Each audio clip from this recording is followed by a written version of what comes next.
خبر شامل کرتے ہیں ڈسٹرکٹ رپورٹر راولپنڈی ڈاکٹر سید صابر علی کی رپورٹ کے مطابق اسلام آباد ہائی کورٹ بار ایسوسی ایشن نے اصولی قیادت اور عوامی خدمت کے شعبے میں نمایاں خدمات کے اعتراف میں پارلیمانی سیکرٹری برائے قومی ورثہ اور ثقافت ڈویژن محترمہ فراناز اکبر کو اعزازی صدر اور اعزازی جنرل سیکرٹری کی رکنیت عطا کی ہے۔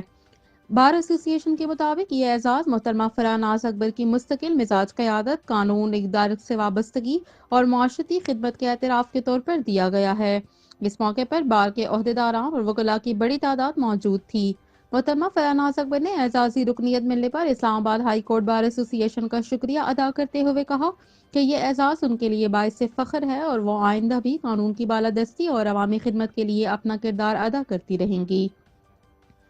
انہوں نے وزیر اعظم میاں محمد شہباز شریف اور وفاقی وزیر برائے قانون و انصاف اعظم نذیر تارڑ کا خصوصی طور پر شکریہ ادا کیا اور کہا کہ نئی اسلام آباد ہائی کورٹ کی عمارت کی تکمیل ان کی بصیرت افروز قیادت کا مظہر ہے۔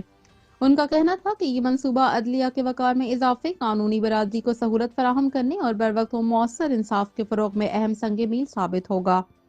محترمہ فراناز اکبر نے مزید کہا کہ جدید سہولیات سے آراستہ نئی عمارت انصاف کی فراہمی کے نظام کو مزید مضبوط بنائے گی اور وکلاء و سائلین کو بہتر ماحول فراہم کرے گی۔